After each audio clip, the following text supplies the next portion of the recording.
दोस्तों, आज की कहानी है भाभी बहू तो बहुत प्यारी है। भाग एक। चलो दोस्तों, कहानी को शुरू करते हैं। तन्वी विदाई के बाद अपने पीर में गुजारे अपनी माँ की पलकों के तले और अपने पिता की सत्तर साया व भाइयों के सने भरे पलों की यादों को दिल में सजोकर अपनी ससुराल को विदा होती है।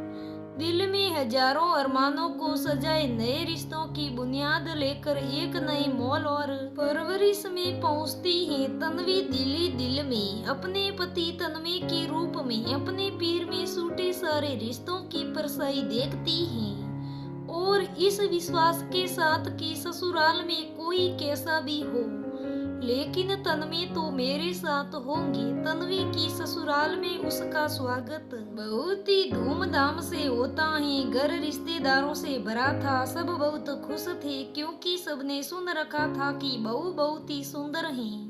तो सबको बस तन्वी का चेहरा देखने की जल्दी थी। तन्वी की सास राधा बहुत ही खुशी के साथ तन्वी और तन्वी की आरती उतार रही थी। घर प्रवेश कराती है। फिर तन्वी को एक कमरे में बिठा दिया जाता है। तन्वी थोड़ी घबराई हुई सी मन ही मन, हे प्रभु, इतने सारे लोग हैं घर में, मुझे तो बहुत घबराहट हो रही है। पता नहीं सब लोग का स्वभाव कैसा होगा।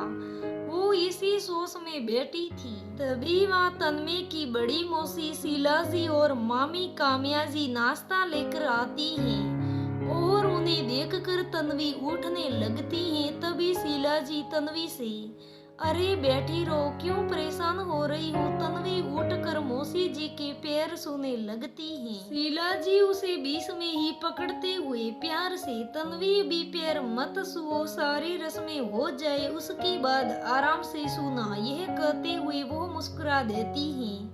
तन्वी धीरे से, जी काम्या जी, तन्वी को बिठाते हुए, तुम पहले नाश्ता कर लो फिर रस्म शुरू होगी। तन्वी सबकुछ आते हुए बोली, मामी जी मुझे भूख नहीं है। शीला जी मुस्कुराते हुए, ऐसे कैसे भूख नहीं है, थोड़ा सा खा लो। फिर वो अपने हाथों से तन्वी को खिलाने लगती है। शीला जी और काम्या जी बहुत ही प्यार से तन्वी की तरफ देख रही थी और उनके ऐसे देखने से तन्वी शर्म से नजरें झुकाए बैठी थी। तभी वहाँ पर तन्वी की सास राधा जी आ जाती है। राधा जी, अरे तुम लोगों ने तन्वी को कुछ खिलाया या नहीं। तन्वी बोली, जी मम्मी जी, मौसी जी और मामी जी ने मुझे अपने हाथों से खिलाया है। शीला जी बोली, दीदी तन्वी ने तो कुछ खाया ही नहीं, बस थोड़ा सा ही खाया है। राधा जी बड़े प्यार से तन्वी की तरफ देख कर बोली, मैं समझ सकती हूँ, नया घर है, नया लोग हैं, तो थोड़ी घबराहट हो रही होगी बेटा। मैं इस घर में तुम्हें बहू नहीं बेटी बनाकर लाई हूँ। तुम बिल्कुल वैसे ही इस घर में रहना जैसे मायके में रहती थी। तुम्हें बिल्कुल भी घबराने की जरूरत नहीं है, समझी ना बेटा। शीला जी बोली, और वैसे भी इस घर में एक बेटी की जरूरत है और तुम बेटी बनकर ही रहना। तन्वी नम आंखों से बोली, जी मौसी जी। राधा जी ने कहा, अच्छा अब चलो, अभी सारी रस्में होनी है। फिर सब लोग कमरे से तन्वी को लेकर आते हैं और सभी रस्में होती हैं। हंसी खुशी के माहौल में सारी रस्में हो जाती हैं। तभी सभी रिश्तेदार औरतें राधा जी से कहती हैं, अभी आप अपनी साध सी बहू का चेहरा भी दिखा दीजिए। और कितना इंतजार कराएगी। तभी अमन बोलता है, सांद को देखने के लिए तो इंतजार करना ही पड़ता है। और फिर मेरी भाभी तो सांद से भी ज्यादा सुंदर है। ये सुनकर सभी लोग हंसने लगते हैं। तन्वी की छोटी मौसी सुजाता जी मुस्कुराते हुए बोली, वैसे अमन ने बात तो सही बोली, हमारी तन्वी है ही ऐसी। राधा जी हंसते हुए बोली, अब बस भी करो, चलो मुंह दिखाई की रस्म शुरू करते हैं। फिर रस्म शुरू हो जाती है तन्वी की मुंह दिखाई की। सबसे पहले तन्वी की बुआ जी तन्वी की मुंह दिखाई करती हैं। आज तन्वी की सुंदरता जिसकी गोरी रंगत जैसे दूध में केसर मिला दिया हो, पतली नाक, हिरनी जैसी बड़ी बड़ी आंखें, कमान सी पतली भौएं गुलाब की पंखुड़ी जैसे पतले होठ देखते ही बन रही थी। ऐसा लग रहा था कि जैसे आसमान से कोई अप्सरा जमीन पर उतरी हो। तन्वी की बुआ जी तन्वी को अपलक देखती रह जाती हैं। फिर वो राधा जी से कहती हैं, भाभी आप बहुत सुंदर ढूंढ कर लाई हो। सच में इसके चेहरे से तो नजर ही नहीं हट रही है। तभी अमन बुआ जी से मस्ती करते हुए बोला, बुआ जी इतने गौर से मत देखिएगा, नहीं तो भाभी को नजर लग जाएगी।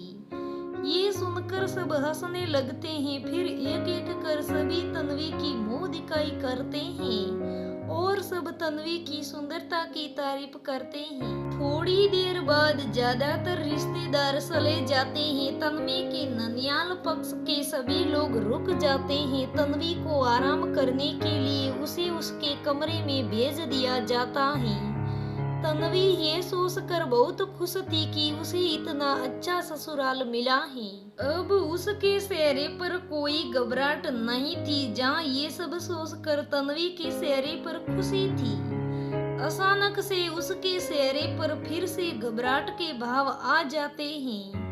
तन्वी मन ही मन, अभी तन्वी जी से तो मेरी बात भी नहीं हुई, पता नहीं उनका स्वभाव कैसा होगा। वैसे देखने में तो बड़े ही सीधे और सरल स्वभाव के लगते हैं, और फिर जब घरवाले इतने अच्छे हैं तो वो भी ऐसे ही होंगे।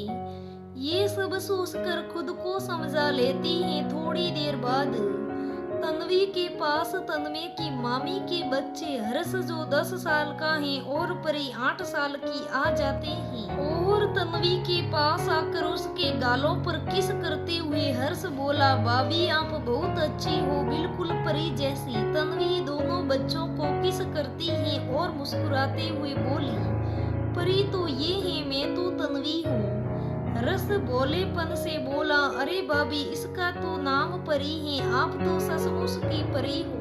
फिर परी अपनी प्यारी सी आवाज में बोली, भाभी आप बहुत प्यारी हो। ये सुनकर तन्वी दोनों बच्चों को अपने गले से लगाते हुए बोली, आप दोनों भी बहुत प्यारे हो। फिर वो बच्चों के साथ बिल्कुल बच्चों की तरह ही खेलने लगती हैं।